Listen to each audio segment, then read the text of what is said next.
say these athletes should avoid creatine.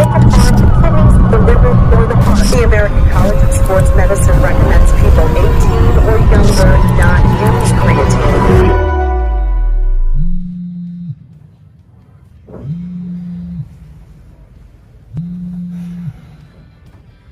Hello sir, आपका parcel आ गया। Okay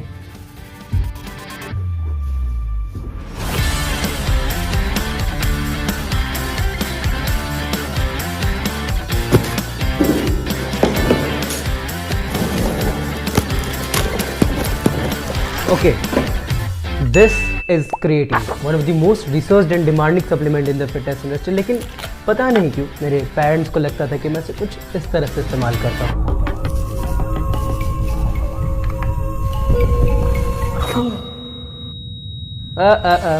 creatine is not drugs. और मुझे पता है कि आज भी आप में से कई लोग ऐसे हैं जिन्हें क्रिएटिन से लेकर कई सारे डाउट्स हैं, या फिर मेरी तरह उनके पेरेंट्स भी क्रिएटिन लेने से अलाउड नहीं कर रहे just because of lots of misconception. इसलिए मैं चाहता हूँ कि अब मैं कुछ ऐसा करूँ जिससे मैं हमारे पेरेंट्स के माइंडसेट को चेंज कर सकूँ एंड होपफुली वो सारे मिसकंसेप्शन दूर कर सकूँ जो कि अक्सर लोग मुझसे पूछते हैं कि अच्छा एक बात बताओ भाई। आकाश भाई, ये क्रिएटिन से क्या होता है? आकाश भाई एक बात बताओ, ये क्रिएटिन से किडनी खराब होती है क्या? ये क्रिएटिन लोडिंग फेस करना सही है क्या? एक क्रिएटिन लेना सेफ है यार? आकाश भाई एक बात बताओ आकाश भाई, तो फिर क्यों ना शुरू से शुरू करते हैं कि क्रिएटिन एक्चुअली में करता क्या है। क्योंकि लोगों के अक्सर ये सवाल होते हैं कि क्या सच में क्रिएटिन मसल बिल्डिंग में हेल्प करता है। तो इसका एक शॉर्ट आंसर है कि हाँ करता है, लेकिन लॉन्ग आंसर ये है कि बेहतर होगा मैं इसको आपको पेन और पेपर मेथड से समझाऊं। Let me show you.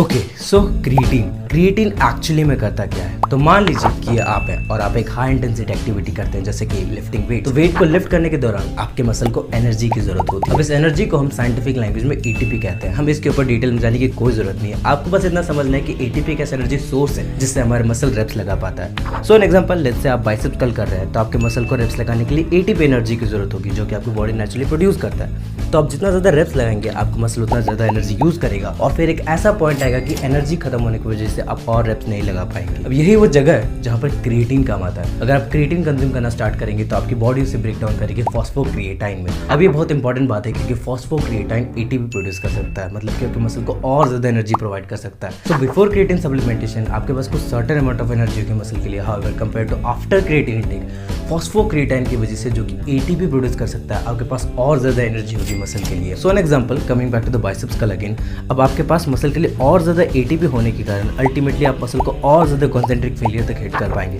Basically इसका मतलब ये है कि इन टोटल आप और ज्यादा रेप्स लगा पाएंगे। ओके, इसमें बहुत ज़्यादा मेहनत लग गया, लेकिन उम्मीद करता हूँ कि मैं आपके लिए किसी तरह से क्रिएटिन के पीछे की साइंस समझा पाया हूँ। लेकिन हमें ये कैसे पता चलेगा कि more reps equal more muscle mass, या फिर हम ये कैसे समझे कि ये जो साइंस कह रहा है प्रैक्टिकली में वर्क करता है या नहीं।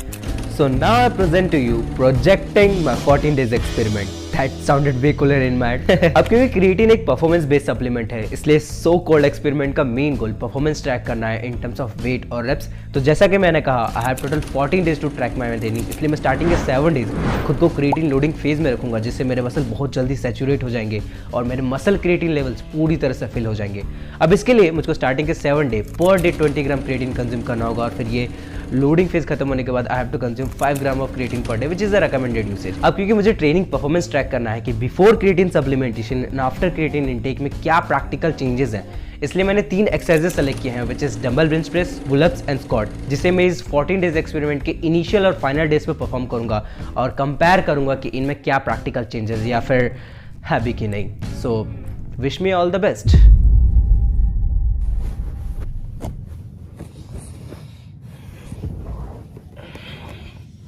सो इट्स मंडे और आज मेरा first day of creatine loading phase है।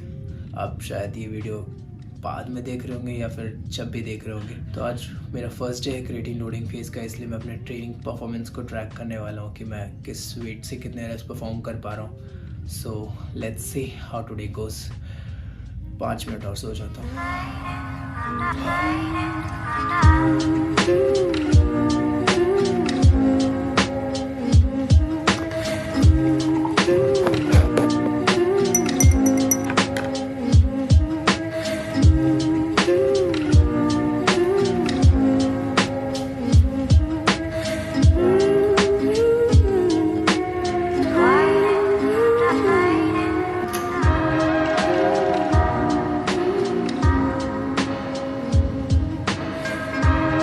Okay, I am done with my warm up sets. अब मैं अपना वर्किंग सेट 35 kg के डंबल से परफॉर्म करूँगा। So let's see how many reps I can get. Just a couple nights, 'cause no one could ever have imagined it go. It's a currency we're spending, it's so wrong, and we wandered off the trail and we're so lost. It does us both no good. And I broke down on the phone. I hope that seemed to show what it means to lose. Kind of person that you don't find twice. We both apologized. Rubbed our tired eyes, left it all behind. But I still feel it ringing in my bones. तो मेरे DM में एक question जरूर आता है कि क्या creatine loading face करना ज़रूरी है?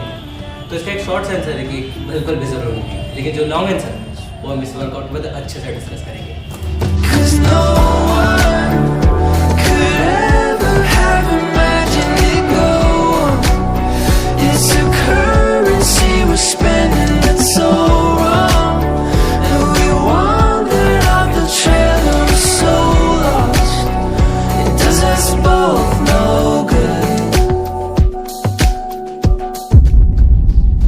'Cause no one could ever have imagined it go. It's a तो ये 120 kg है और मैं स्क्वाड ऑलमोस्ट 1.5 महीने बाद कर रहा हूँ just because of lockdown. So let's see how many reps I can gate.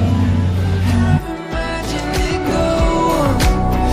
It's a currency we're spending that's so wrong, and we wandered off the trail and we're so lost.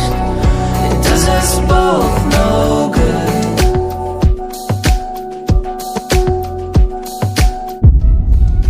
And we wandered off the trail and we're so lost.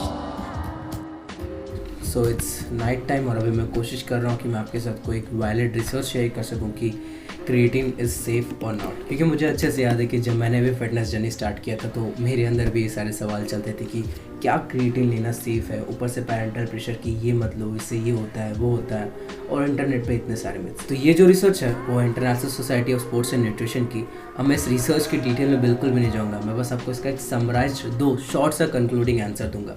पहला कि creatine एक safe supplement है, क्योंकि इस research में पाया गया है कि क्रिएटिन मोनोहाइड्रेट के कोई भी हार्मफुल इफेक्ट्स नहीं है किसी भी हेल्दी इंडिविजुअल पर, चाहे वो उसे लॉन्ग टर्म के लिए यूज़ करें या शॉर्ट टर्म के लिए। अब दूसरी बात कि अब कुछ लोग को लगता है कि क्रिएटिन कंज्यूम करने से आपकी किडनीज और लिवर्स पे डैमेज होता है। तो इसका एक सिंपल सा आंसर है कि अगर आपके पास्ट में आपको किडनीज या लिवर से लेकर कोई भी इश्यूज रहे तो हाँ, आपके लिए क्रिएटिन के प्रिकॉशंस लेना ज़रूरी है।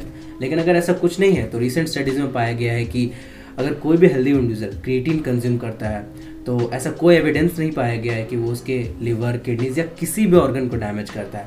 सो इन शॉर्ट क्रिएटिन एक सेफ सप्लीमेंट है। और बात करें लोडिंग फेज की, जो मैंने कहा था कि वर्कआउट के बाद डिस्कस करेंगे, लेकिन फिर मैंने उसके बाद कुछ शूट नहीं किया, तो उसे हम कल डिस्कस करेंगे। Okay okay.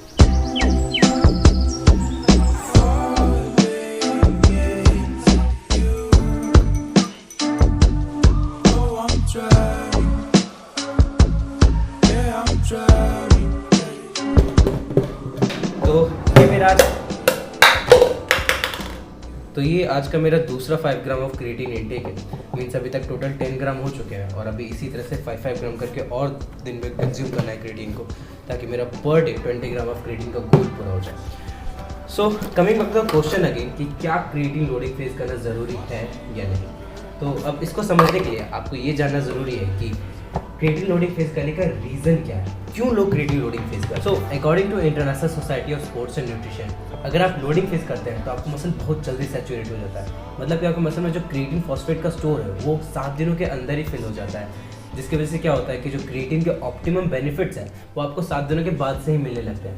लेकिन अगर आप क्रिएटिन लोडिंग फेज नहीं करते हैं और आप स्टार्टिंग से ही 3 to 5 ग्राम के मेंटेनेंस डोज से स्टार्ट करते हैं, तो आपके मसल में जो क्रिएटिन का सैचुरेशन है वो 28 दिन के बाद होता है। मतलब कि ऑब्वियसली जो क्रिएटिन के ऑप्टिमम बेनिफिट्स हैं वो आपको 28 दिनों के बाद से मिलना स्टार्ट होते हैं। सो बेनिफिट्स तो दोनों में ही है, चाहे आप क्रिएटिन लोडिंग फेज करें या ना करें। इसलिए ये सिर्फ कंप्लीटली आप पे डिपेंड करता है कि आपको क्रिएटिन लोडिंग फेज करना है या नहीं करना है।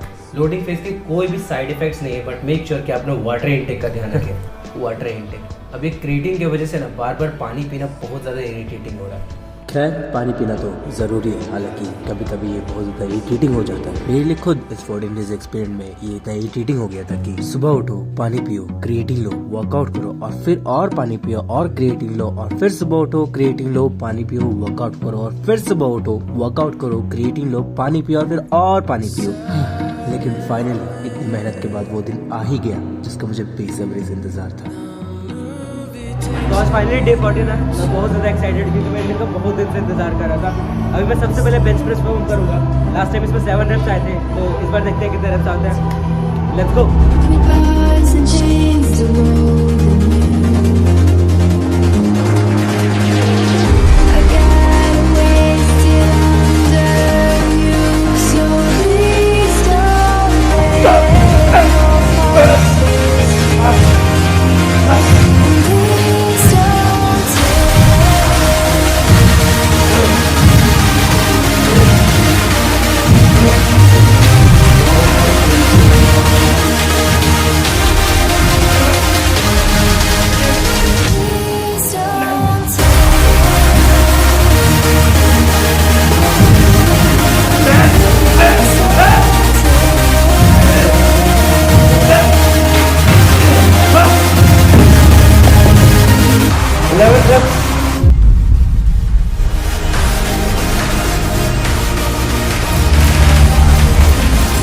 तो डे 1 में पुल अप में 11 रेप्स आए थे, तो देखते हैं इस बार रेप्स कितने जाते हैं।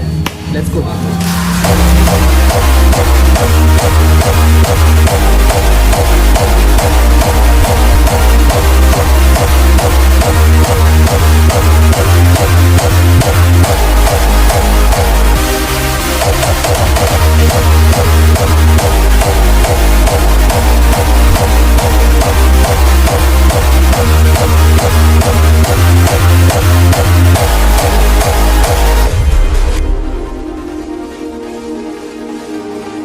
So please don't let no promises to me. Please don't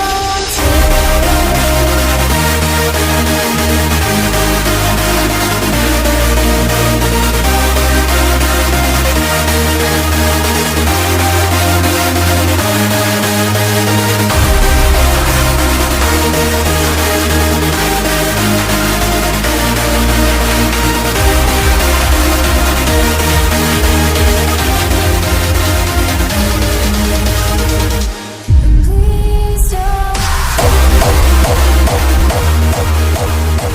सो अभी 120 kg पे 8 रेप्स गया। मेरे लिए बहुत अच्छी चीज़ है क्योंकि लॉकडाउन के बाद मेरा स्ट्रेंथ भी ख़राब हो गया था और मेरा फॉर्म भी ख़राब हो गए थे। लेकिन आफ्टर दिस 14 डेज एक्सपेरिमेंट मेरा स्ट्रेंथ वापस से बढ़ा और इसको जल्दी से साफ करना पड़ेगा वरना मम्मी छोड़ने नहीं वाली। चलो